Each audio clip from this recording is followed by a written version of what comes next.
Darling here, Mitch Kurtz here.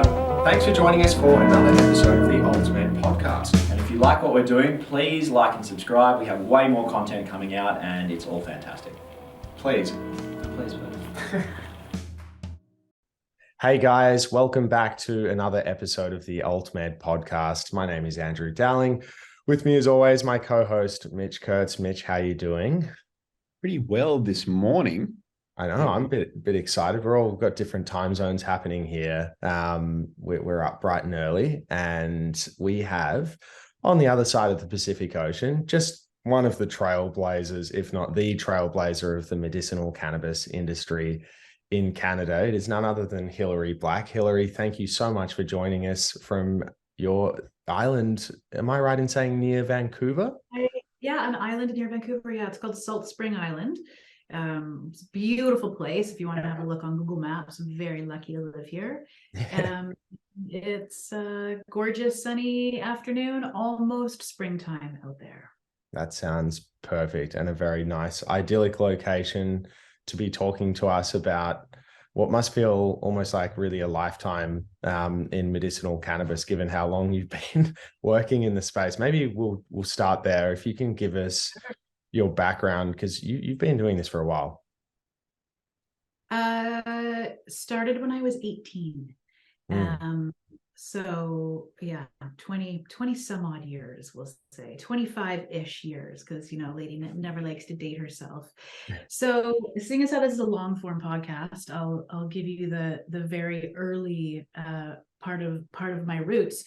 Really, I became passionate about cannabis and hemp when I went on Grateful Dead tour. I graduated from high school, and lucky for me, Jerry was still alive, and I went on tour for a year.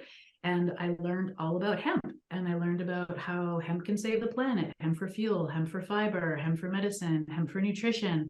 And it was really kind of a mind-blowing concept for me. Jack Herrera's book, The Emperor Wears No Clothes, was one of the kind of main Bibles at the time.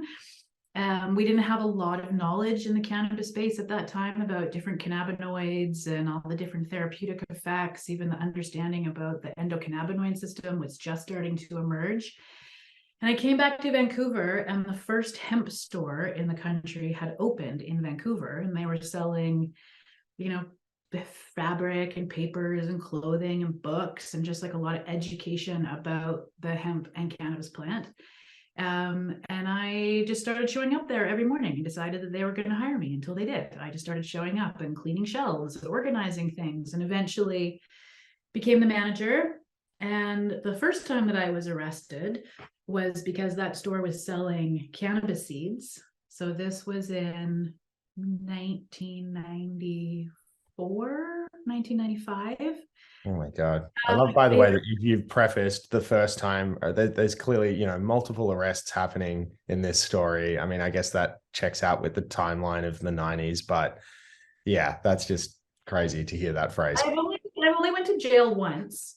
I've never been convicted. I've been to court a bazillion times, but the legal system has actually always fallen on the right side of history when I've had the chance to advocate for the patients that I was working for, and to kind of lead the legal system in the right direction of making the right decisions. There's actually some very cool pivotal court cases that really affected the course of legalization in Canada that I was involved with.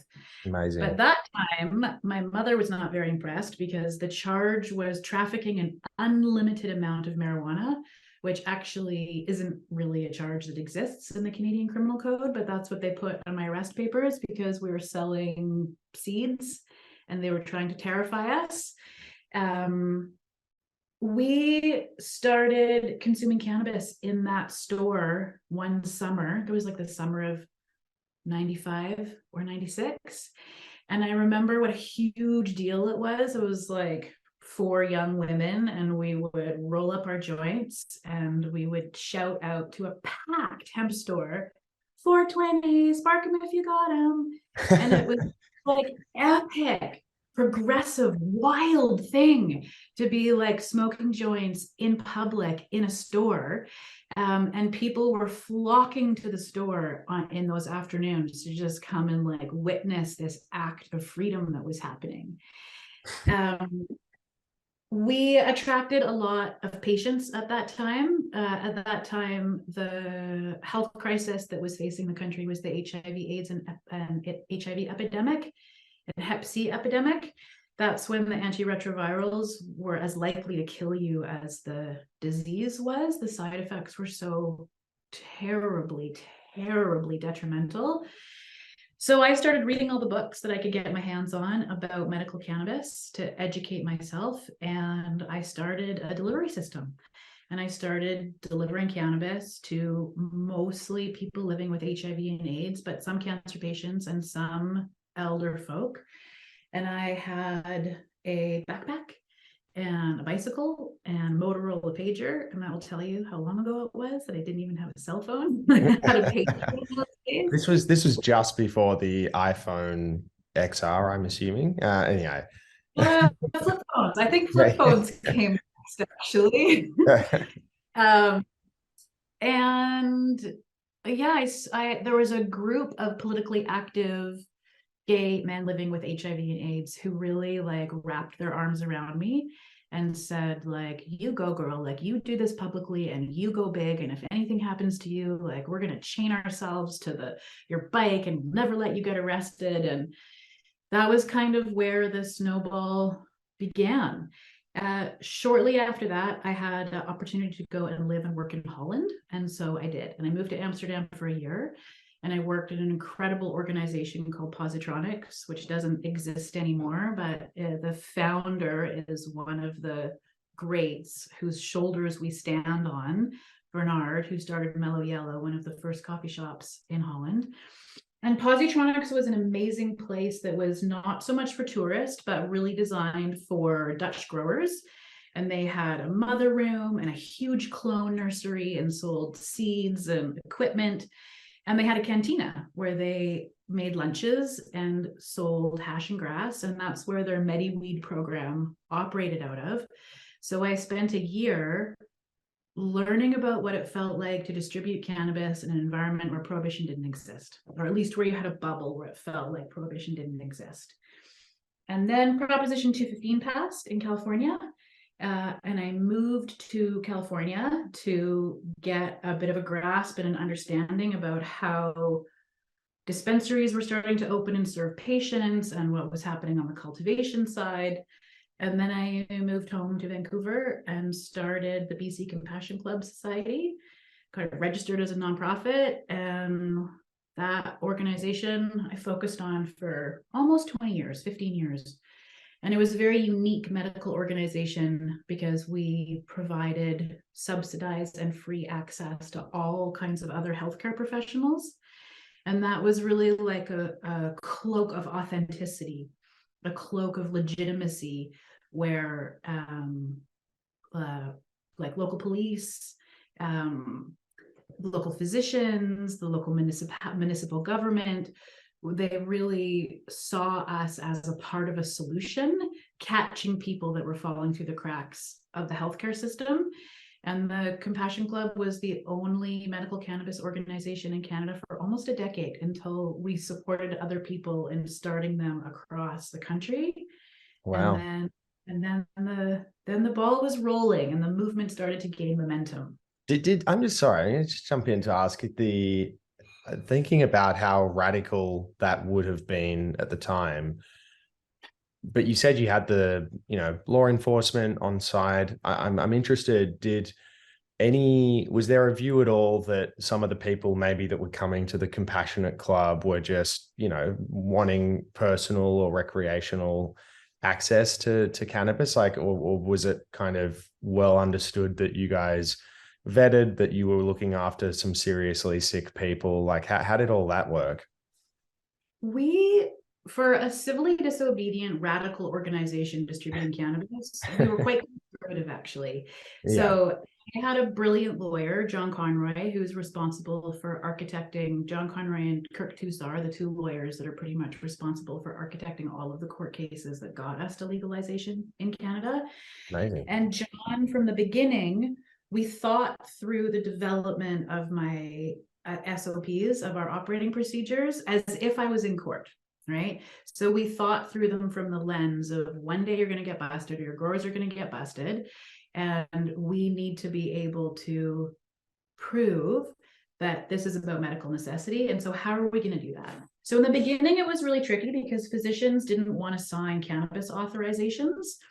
So we worked with getting diagnoses, and we created some tricky forms where doctors didn't have to say that they were prescribing or authorizing, but they could confirm that was the diagnosis and let us know that they didn't oppose to their person getting cannabis, right? And so the many times that we have been to court, the legal system never questioned the authenticity of our membership group. And we were dealing with people that were multiple diagnoses, mental health issues, substance use issues, housing issues, as well as people from a very privileged part of society who were dealing with cancer and other conditions. But it was a serious medical population of people. Yeah. And at the same time, you had obviously quite an emerging, or probably at that point in time, quite an established, I guess, personal and recreational coffee shop scene in Amsterdam. I mean, it's interesting going back and looking at, different points in time. One thing is always sure, that some jurisdictions are going to be more cannabis friendly and others are, I mean, even sometimes I have to remind myself that, most countries in the world, it's still a dangerous place to be, found with a joint. So it's really interesting to get that perspective. But clearly Australia has followed in much more of the Canadian footsteps in terms of, going to medicinal first, and really with a focus on the sickest patients, the people that really needed it the most. Only difference is we were about 20 years behind Canada, but that's just a minor detail, really.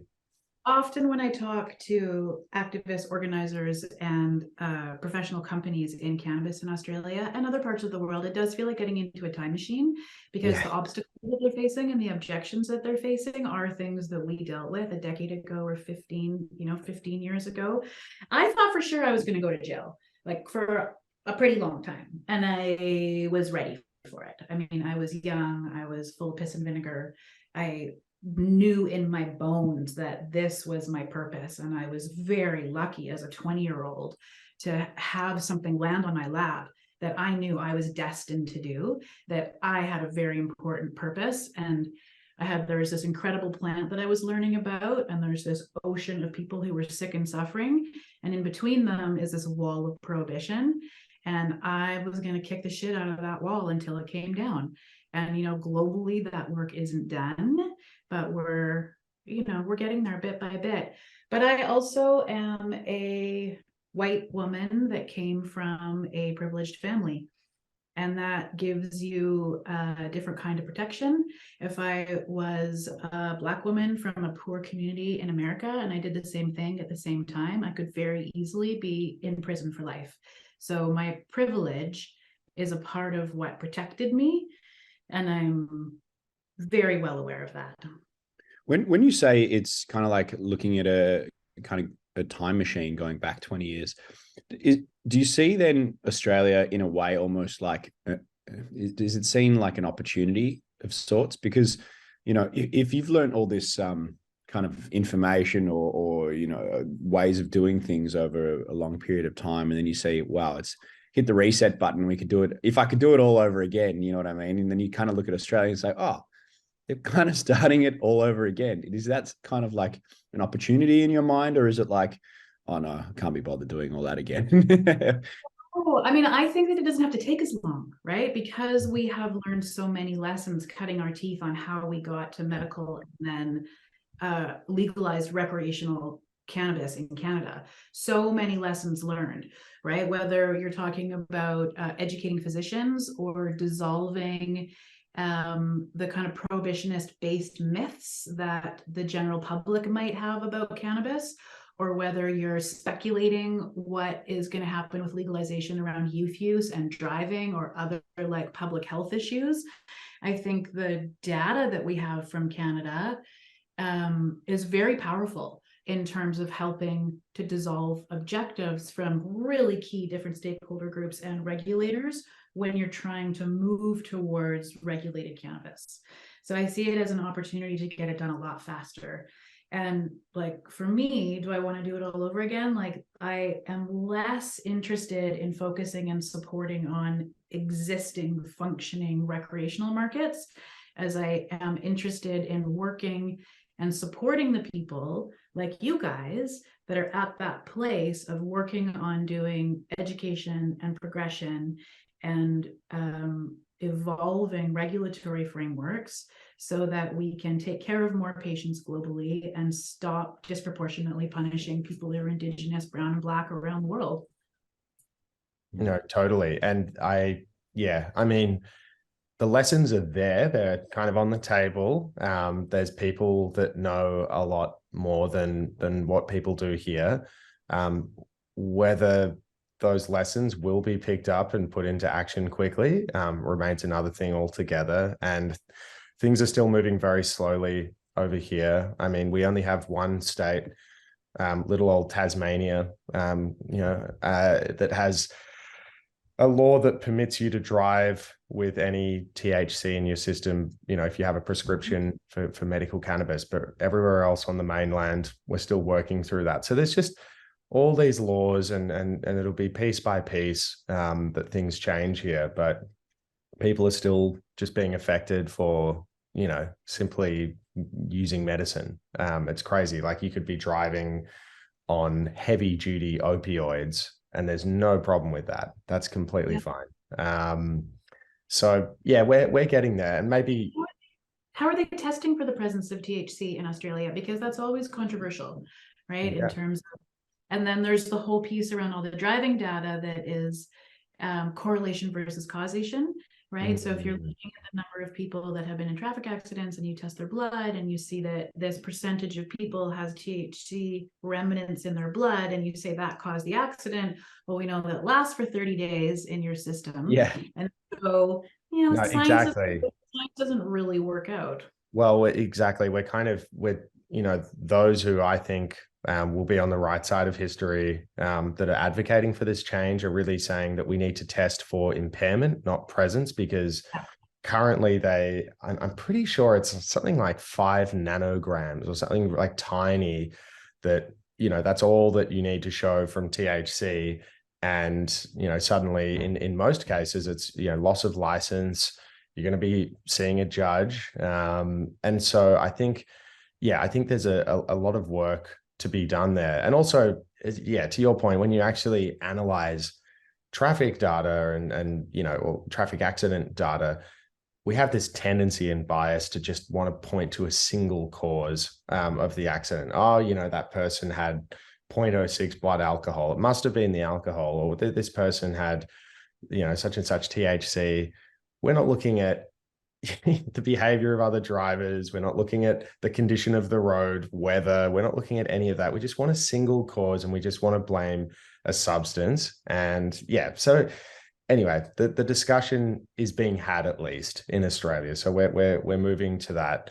But you kind of, I don't know, you sort of, your history is so interesting because you went from activism to the boardroom. And I'm going to just park the topic of legalization because I don't want to miss the opportunity to extract all the wonderful learnings that you will be able to contribute to the discussion around how Australia might go down that legalization path. But I am just interested in continuing to track your journey. So how did you go from being part of that compassionate medicinal cannabis group that you founded in British Columbia through to working at Canopy, one of the biggest medical cannabis companies in the world.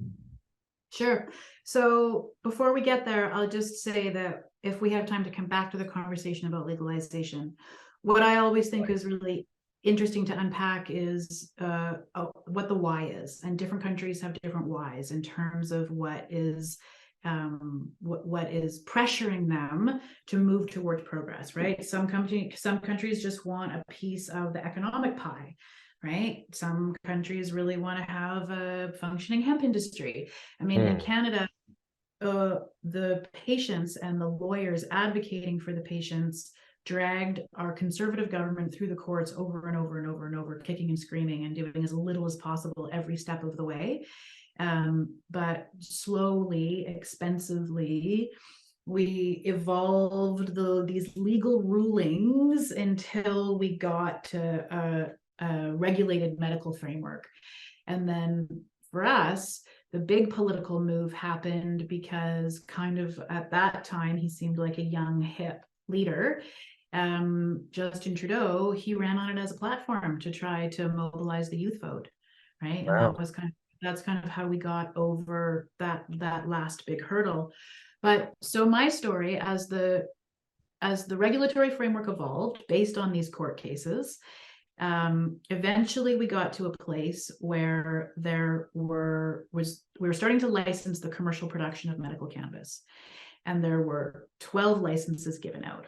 Well, that's not 12, but there were 12 licenses given out, and there were huge barriers to entry, which when we get to talking about lessons learned from Canada, that's something that I want to talk about, is why there were such intense barriers to entry to the market. But my journey, there were 12 licenses given out. One of them was to Bedrocan, which is a company that's been distributing cannabis in the pharmacies in Europe for a long time. So they had a Canadian company. They convinced me that my experience with patients and my credibility was incredibly important in the new regulated market. And I became their director of patient education and advocacy. So I ran a patient advisory council and participated in physician education and did partnerships with the Arthritis Society and other patient organizations. Did education booklets and courses for patients on how to safely find their strain and their mode of ingestion and how to dose and how to do it differently in the evening or morning or for different symptoms, all that kind of education. Then the first big merger and acquisition happened in the Canadian market, and Tweed bought Bedrocan and became Canopy Growth. That for a long time in, relatively speaking, for the cannabis industry, was the world's biggest publicly traded cannabis company. And over the years, I became the first female member of the C-suite. I became the chief advocacy officer. And that role expanded as we moved into the legalization of recreational cannabis. My role expanded from focusing on the medical market and focusing on patients to being responsible for many of the things that made the company a great company. So all of social impact, community investment, sustainability, ESG reporting, our mandate expanded over the years. The diversity, equity, and inclusion work inside the company we spearheaded, and it was an incredible journey. Is it fair to say that most of the people that were sitting on that board with you, accountants, lawyers, backgrounds, were you the kind of, dare I say it, the token interesting one in terms of your background? There was another guy called Rade, who had been an early Compassion Club founder, who was the co-president of Canopy, actually. They very wisely brought him in. And the original crew of leadership at Canopy Growth, I mean, they all came from non-cannabis backgrounds, really, other than kind of Rade and I. But I don't have criticism. It was very male and very white, and we really needed to do some work to diversify. And they had my back and advocated for me and really empowered me to be successful and influential in the corporate environment. They really saw the value of my experience and my expertise and the kind of authenticity that I brought to cannabis consumers. Yeah, and it was an interesting journey being at Canopy in the C-suite when they took on $5 billion from Constellation Brands. And then leadership changes started to happen and culture changes started shifting a little bit. And that was a 7-year journey for me that came to the end in April, almost a year ago now, because Canopy, like many other companies, have been going through a lot of right sizing, downsizing, layoffs, asset sell-offs. Yeah. And unfortunately, myself and my whole team were laid off in April as a part of that downsizing and right sizing. And so I've had quite a lot of time to reflect. I mean, actually, it's been amazing. I haven't really taken any time off since I was 18 in the cannabis space. So I actually just took most of the year to like hang out with my dog and play in the garden, go hiking, and like not be on Zoom calls all day, every day. Yeah. No, that does sound nice, but I do like that, wow, we're in turbulent waters. We're a massive cannabis company. I know what we need to shed first: patient advocacy and community investment. That's got to go. We can't be having that. It's happening across the whole industry though, right? Like if you look at the big MSOs in the US and downsizing that's happening, it's diversity, equity, inclusion, social justice, sustainability, ESG reporting, all of these things that are seen as ancillary and can be cut, right? And particularly in the cannabis industry, where we have so much reparation and so much responsibility for the folks who have been disproportionately impacted by prohibition, need to be included in the benefits of legalization, right? And I don't think cannabis companies are going to be successful without that. Like, I believe, and I mean, obviously I have a bias, but I think that successful cannabis companies make sure that they continue to value their roots. So I'm paraphrasing a very, very smart lady in the US, but she talks about the roots and the suits. And I really like that, although she says that she didn't make it up. But, we see so many cannabis companies now really just being managed by people who have experience in consumer packaged goods, alcohol and beverage, alcohol, tobacco, pharmacy. And without the roots, without the people who have like fought for the transformation, who have carried the risk, the people who love the plant and like live for educating about it and talking about it and freeing it and like consuming it and bathing in it. And I'm not saying that and having like difficult conversations with cops and when you've been caught on the street, that's a really good way of describing it. Roots and suits, I like that. Just thinking, I mean, it's the same thing here in Australia. There's a lot of people I think that have come to the industry, all well-intentioned, but to them, this is just another industry that they've worked in. It's, as you say, it could be fast-moving. Any other widget, Yeah, exactly. And, and I often think, like, I get it for some people, work is work, but I really think that being a part of this industry is actually like a massive privilege, particularly being in this industry at a time that we're in Australia, where we're, still navigating how we're going to potentially legalize. And so that there's, to me, it's something much bigger in being part of this. But I know for some people it's, it's work, and maybe in 3 years' time, they'll be selling fridges and microwaves. And it's interesting in Australia. You see that some people that are especially in the cultivation scene, you have people coming from all sorts of places growing flowers, other parts of ag, tomatoes, things like that.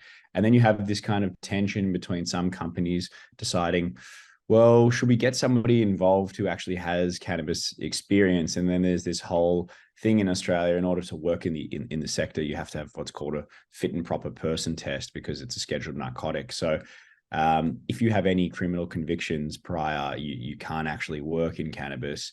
And there may or may not be some crossover in terms of people with genuine experience and that kind of history based on working with something that is now okay for them to work with, if that makes sense. So was that the same in Canada?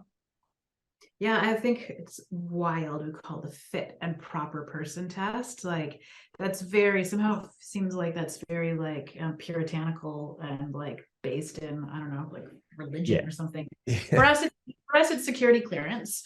Right. But, Are you though, just incidentally, Hilary, would you consider yourself to be fit and proper? well, yeah, for sure. Every day. And proper depending on the company. But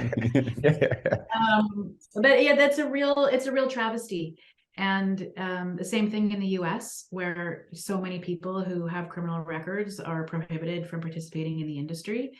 And that is something that we need to get to a place where we understand that the only way that legalization will work, the only way you're going to have a functional, viable, diverse cannabis market is actually coming from the perspective of right from the get-go, creating legislation that is inclusive of the legacy market rather than exclusive of the legacy market, right?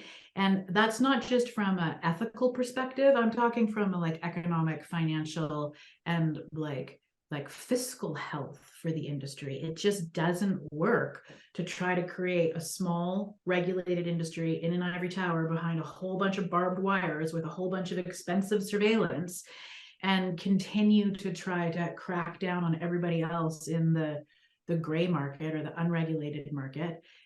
Because you're never going to transition consumers over. It just doesn't work. And then you also, when you approach legalization from that mentality, you end up creating economic development for a very small portion of people, and it's not diverse, right? Like we know that BIPOC-owned companies and women-owned companies get like 5% of venture capital, right? There's just like capital still is not channeled towards companies that are owned and led by BIPOC and female-led companies.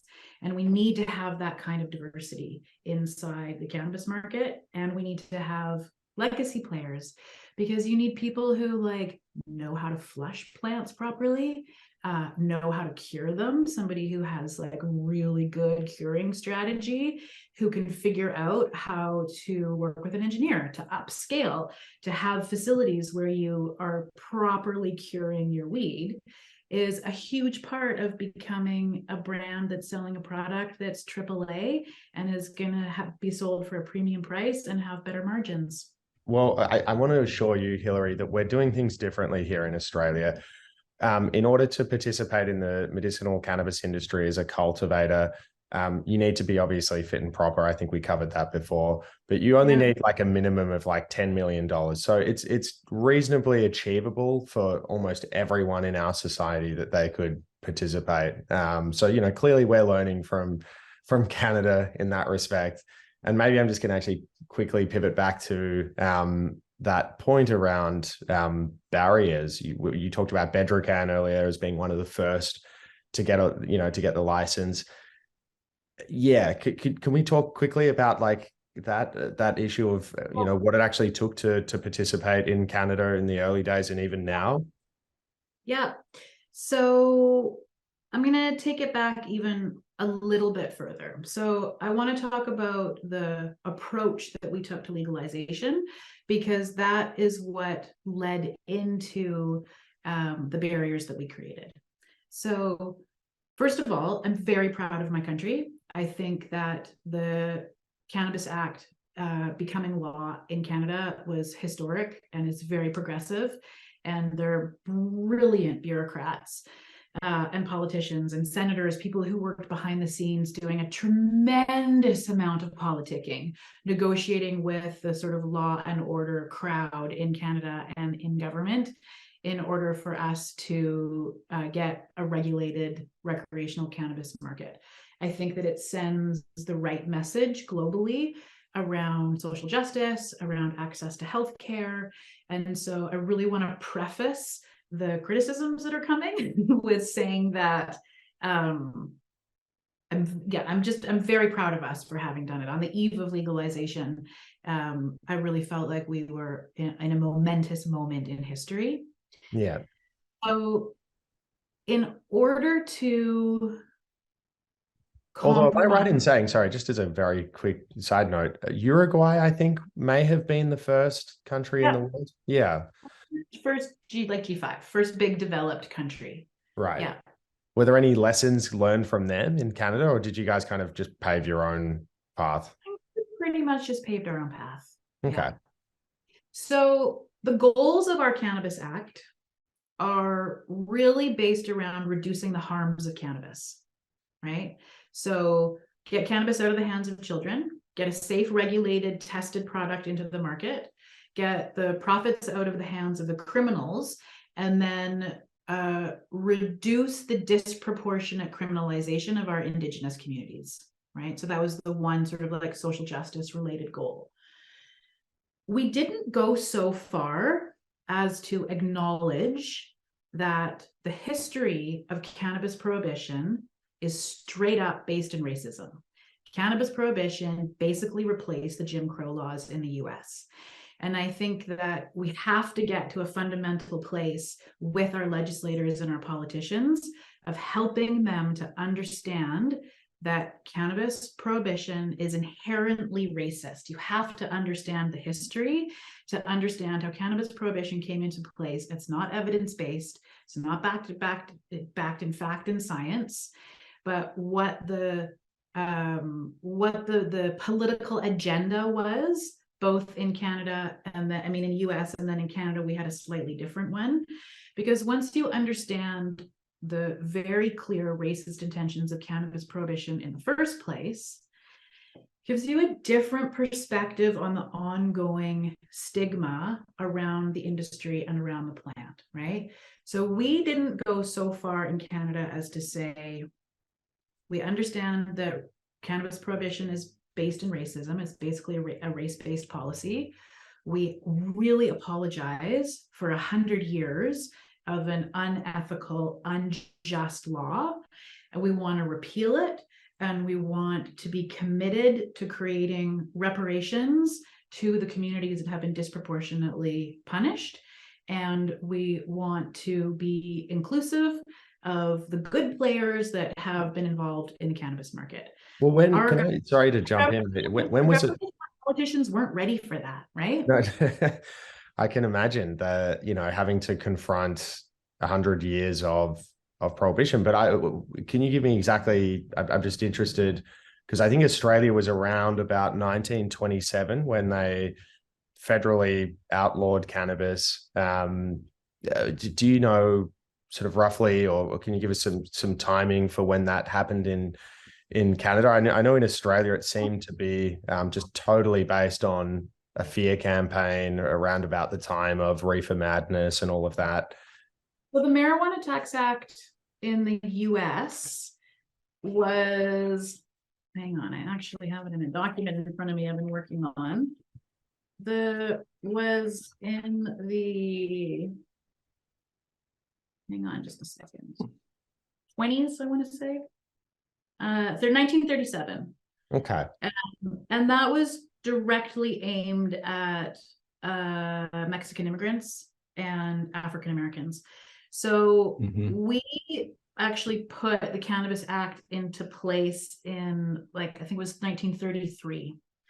And we were disproportionately targeting Asian immigrants who had been here to build our railways and Indigenous communities. Yeah. Right. So I'm going to check those dates for you though. I like it. It's just funny because we're approaching 100 years since these laws that came into power. In Australia, we're only 4 years away from getting to 100 years. I'm like, we have to do it now. We don't want to be able to say that we went more than 100 years through this terrible time. Anyway, I feel like it's a catalyst in itself. I agree. But understanding the history and owning up to it really changes the context of legalization and regulation conversations. Because one philosophy and approach is let's regulate cannabis so we can reduce the harms of it. The other philosophy and approach is let's acknowledge this horrendous discriminatory law that's been in place and all the damage that it's done, and create a regulatory scheme with the philosophy permeating it that what we're trying to do is correct the damage, right? So because we regulated and legalized cannabis with the intention to reduce the harms of cannabis, I'm proud of my country for at least acknowledging the disproportionate criminalization of our Indigenous communities and making that one of the goals of the Cannabis Act is to reduce that. We didn't quite go far enough to acknowledge the racist history. So it's like the whole Harry Anslinger thing, is kind of what you're talking about, right? In terms of, and the propagation of trying to find a kind of surrogate for keeping certain populations at bay, or reinstating what was the labor that was kind of lost when slavery was abolished. That's a whole podcast in its own, right? And I'm not a historian. Like I have an understanding of the key milestones and the key people that put this legislation into place and what the agendas were. But there are some people who this is really what their expertise is, and they just dive so deep in terms of understanding the history of it. So, okay, so with that preamble that didn't go quite as far as we could have around acknowledging the racist history of prohibition. We, when those first Big 12 licenses for commercial production were given out, there were huge barriers to entry that were put in place. And I believe that part of the intention of those barriers to entry was wanting to keep the criminals out of the regulated market. And the other piece was simply fear of diversion, right? So the security requirements were very intense, huge bomb-proof safes, basically. Maybe I'm exaggerating a little bit. They didn't have to be bomb-proof, but they were like very, very, very intense security requirements, the surveillance and the reporting, and it's all designed to prohibit cannabis getting into the unregulated market, to prohibit diversion. But the most intense thing in terms of what kept a lot of people out was the capital requirements.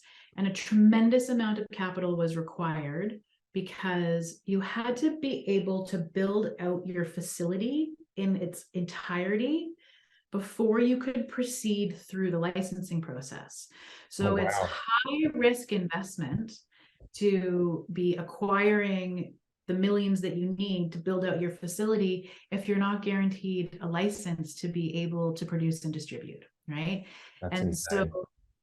so the capital in those kinds of conditions just doesn't go to diverse populations. So we went kind of overnight from having a movement that was pretty female-led and driven and pretty diverse to 12 companies where all of the CEOs, 90% of the board members, most of the VPs, all looked exactly the same. And there was no diversity. And most of them had come in from venture capital, pharmaceutical, tobacco, alcohol.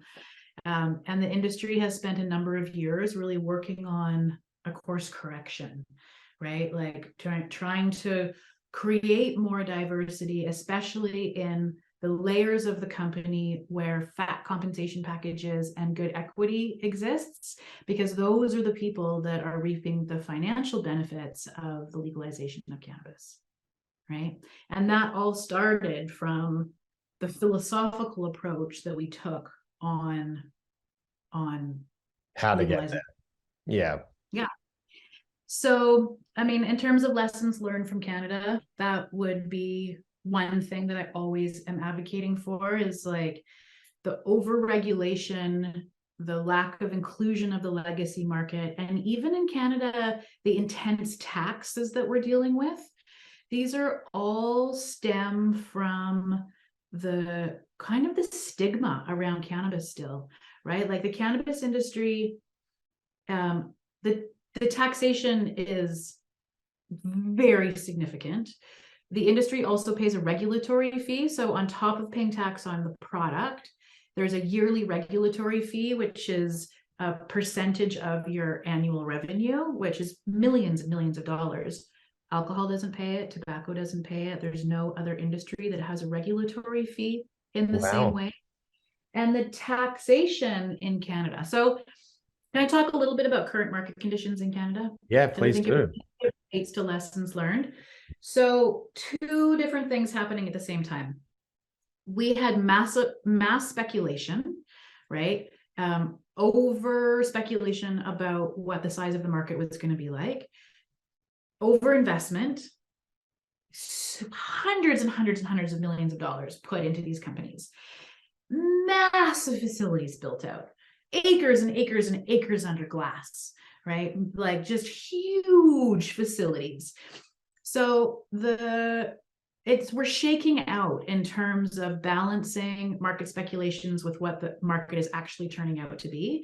So there's a right sizing and a rebalancing happening. Can I jump in and say, sorry, just against that backdrop of you need to build it first, then seek permission to be licensed. It just actually adds even more shock and awe when we consider the magnitude of some of these facilities that we hear about from Australia that exist in Canada. It's like, imagine sinking that much into like acres and acres and hectares of greenhouse, and then seeking permission from the government to operate that facility. It's crazy. I think also the licensing schemes, and I'm not a total expert on this, but I think they evolved over the years as well. So once you have your initial license and you are a licensed producer, I think when you're going to expand your facilities, I think the licensing process was staged and it shifted a little bit to have a bit less risk than those original licenses.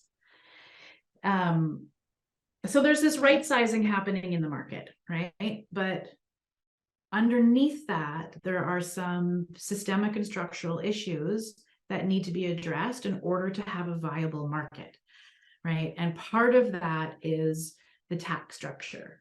So the best estimates are that our federal government, and much of this has been distributed to the provinces, have earned about $1 billion in tax since legalization. Wow. And the last research that I have done says that about 90% of companies in Canada aren't profitable yet. The margins are small because the taxes are so high. There's federal tax, there's a provincial markup, there's this regulatory fee, and companies are just like really chewing through capital.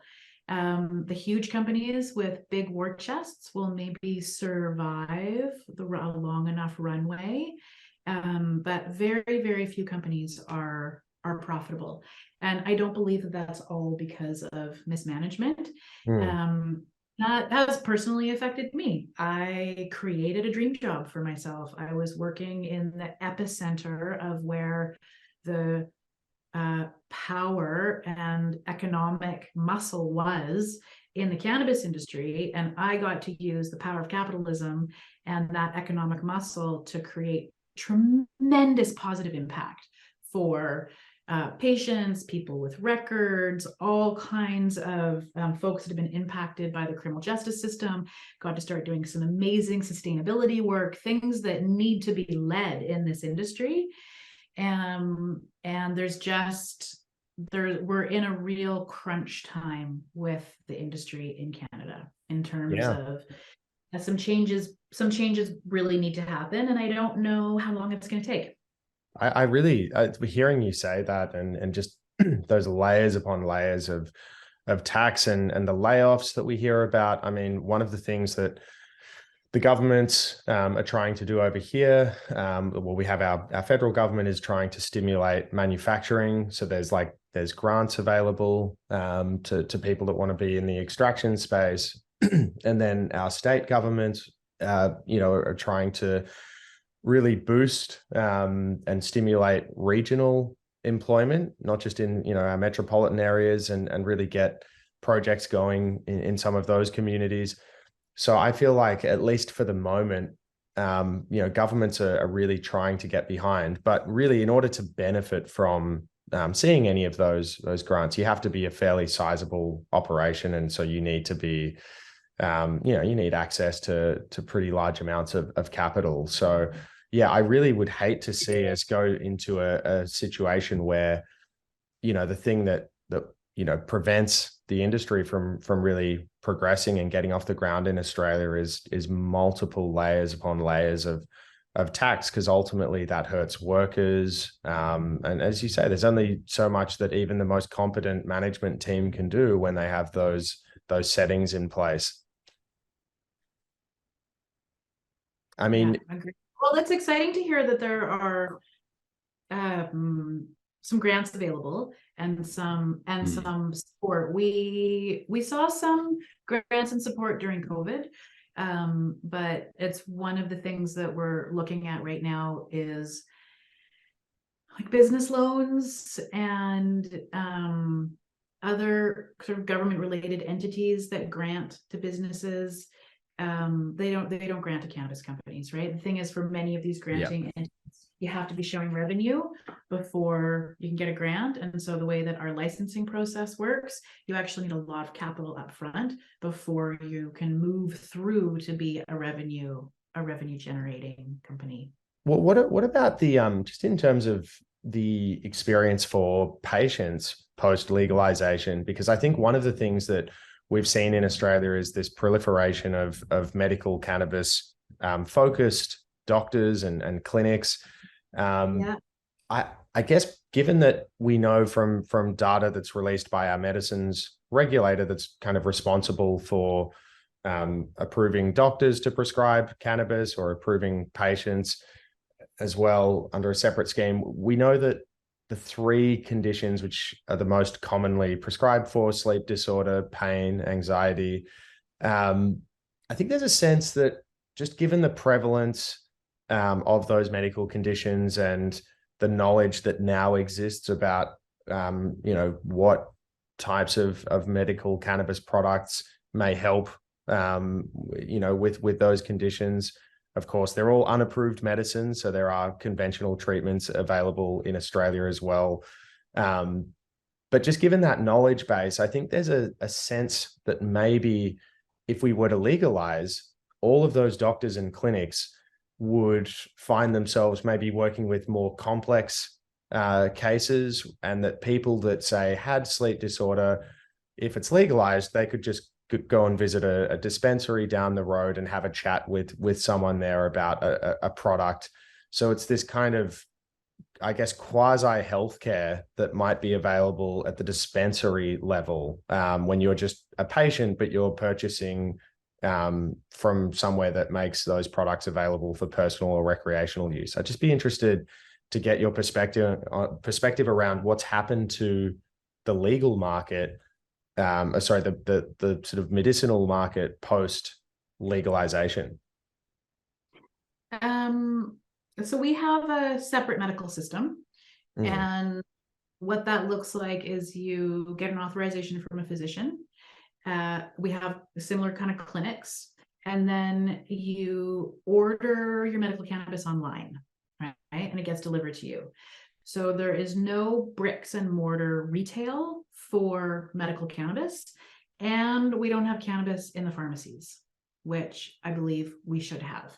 So part of the problem with not having a separate medical system and just sending patients into the recreational space is then you don't have the involvement of their physician, right? And I think for many patients, when they start using medical cannabis, they start titrating down off other prescription medications. And some of those can be very dangerous to titrate down off yourself, particularly some of the anxiolytics and the anti-seizure medications.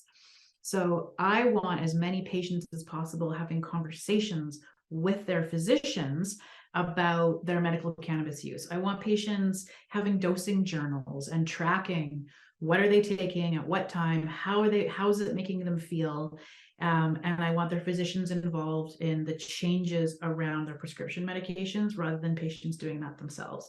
I think it also continues to educate physicians, because many physicians get turned on to cannabis and start learning about it because their patients tell them about these incredible experiences that they're having, right? And I think that's very important, because then that physician might get far enough along in their own medical cannabis journey that they recommend cannabis to another patient who otherwise might not go and source it on their own because of stigma or lack of information. And then, it's kind of like a positive domino effect, right? So that's one reason why I want to see medical systems continue to exist. But can you see, like, if you're a patient and you have been through that medical model, and let's say, your doctor's prescribed you 100 milligram full spectrum CBD oil for your sleep, or something like this, that you would potentially just go and source that yourself from, somewhere that sells for the personal market, or is that not really a thing over there? It definitely is. Yeah. And we even have patients that are like, there was a huge patient survey done recently, and it's a huge percentage of patients are still actually accessing cannabis on the unregulated market. So not the medical system and not the legal dispensaries, right? They're actually still accessing from, their friend who grows in the garage down the street. Yeah. And wow. And one of the biggest reasons for that is price. And again, it comes back to tax, because one of the things that we have done, another lesson learned, is we still have all of the sales taxes and the excise tax on medical cannabis. So medical cannabis is taxed the same way that recreational cannabis is, which is like a decades-long conversation of advocacy for me, because in Canada, we don't tax prescription medicines. We don't tax medical necessity. And I think that actually links back again to the stigma conversation that connects to the stigma that got built up around cannabis starting in the days when we started discriminating around cannabis for as race-based policy. Wow. Right. So that's one of the things that we haven't done right yet in Canada, is we need to take all the sales tax off of medical cannabis, and cannabis should be available in the pharmacies. Yeah. Right. We don't pay.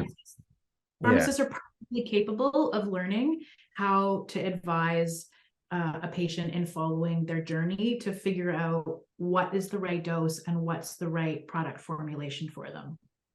Very interesting. We don't pay tax on prescription medicines either in this country, but I have thought that we would have some sort of a consumption tax, as well as maybe some additional ones that the government would be proposing to have if we had personal or quote recreational access to cannabis. It's I'm just gonna just put this out there that at the end of this, I'm just gonna go through this whole episode, and every time you mention that that's a lesson learned, I need to just compile a list and hand it to the would-be legislators here in Australia. We do have a few.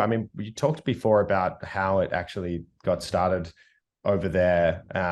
What's the why? I think you asked before. And in Australia, I think that there hasn't been that much political momentum until recently, when really, there's so many hundreds of thousands of Australians that are now accessing and using cannabis as a medicine. But we also have had people from the legalized cannabis party, like a special smaller party that have come to power in different states around Australia, and their influence is growing. So I do think that there is now, at least if you're in government in one of those states, you have to deal with those politicians, and you have to respect that there are clearly people that want them in power. And there's political momentum as well that's happening here, but we haven't had anyone like, like we haven't had our prime minister do what it appears Trudeau did, which is, really have it front and center as part of their campaign. So it really mobilized the youth vote. It worked. There was like a tsunami of youth that came out and voted in that election. Yeah, it had happened here as well. I'm sure of it, because kind of the third party here is the Greens, and they've been advocating for legalization for many years now. So yeah, I think it would be a game changer. But still lots of stigma here in Australia, lots of different interests that are doing their best to keep cannabis prohibited. So we that's the reality of the situation that we're in here. I feel like we could talk for at least another few hours, but I'm conscious that time is getting away. People might not want to listen to us for a few more hours. Yeah. Well, for you or anybody who's listening to this podcast, if there is any place where my experience can support conversations, strategies, government relations, if there's any place where I can be supportive to the folks working on building a movement and an industry in Australia, I would be very happy to. Right, I would love to be supportive, sort of in any way that I can. And they would, by the way, be very lucky to have you, given your experience. Like you're so far ahead of, I think, and it's just comes with being a nascent industry, but people just don't have the experience that you have here, really. So yeah, I would, I mean, you may, depending on the role, you might have to up and move to, to our country. I don't know how that would go for you, Hilary, but as long as there's enough room for my dog. Oh, we were going to talk about dogs too. But let me just very quickly tell you a story. So I was a patient that I used to advocate for got in touch with me yesterday, and she has been in the court system for 7 years.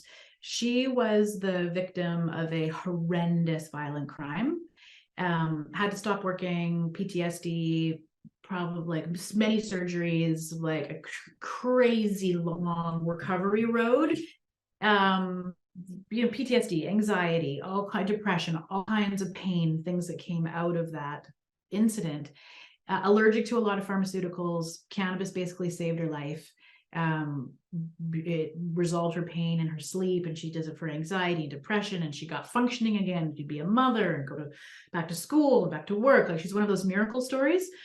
So we have something in Canada called victim services, and when you have been the victim of a horrendous violent crime, there are certain programs that are available to support you. And she wanted them to support her medical cannabis use and her bills. And she's got like an army of physicians saying this is the only thing that helps this woman. And the victim services organization in her province said, no, we don't pay for cannabis. We don't pay for cannabis. So she took them to court and lost. And she took them back to court.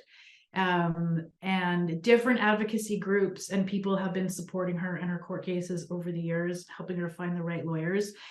And it has taken forever, but she just got a ruling yesterday from a higher appeals court that says that they owe her back pay for the past 7 years of her medical cannabis bills, and are obligated to financially support her medical cannabis for the rest of her life.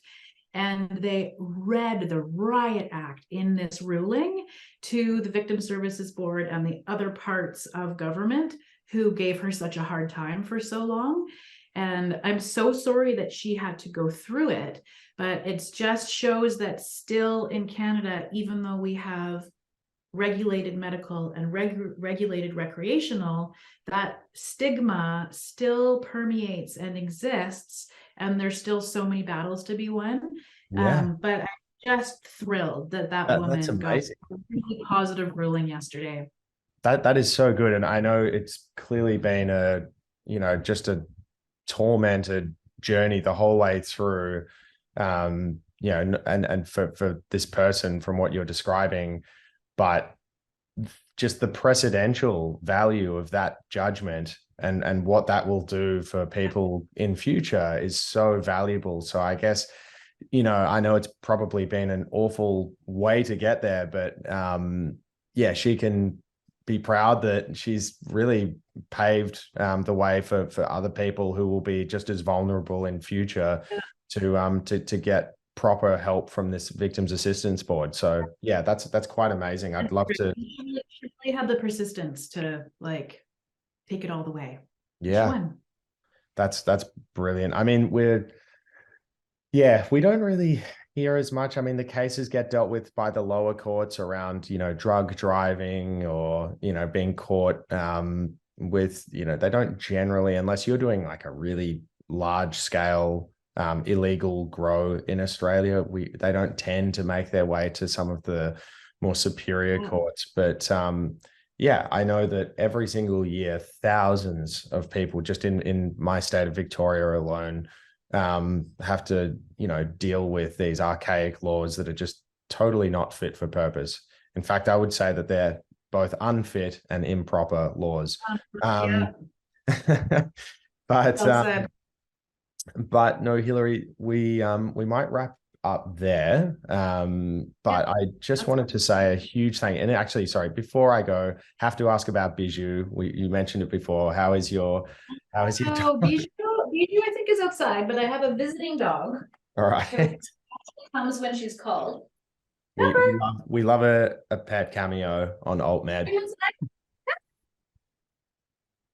Oh, I think she must be outside. That's right. She wasn't prepped.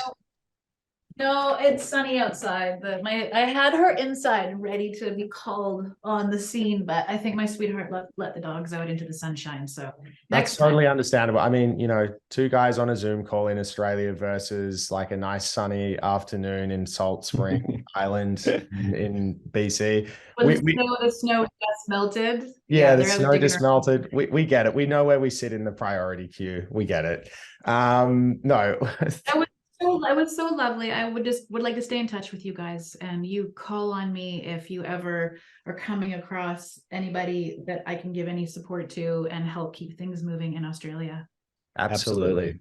No, thank you, Hilary. And honestly, it's just funny how in the last week or so alone, I've had conversations with someone in France and someone here who was from Canada visiting us at a cannabis conference, who both know you and spoke very highly about you. So you have this kind of international reputation that precedes you. Limited mystery. That's a fine. Exactly. Thank you so much. We feel very lucky to have had the opportunity to speak with you, and we'll most certainly keep in touch.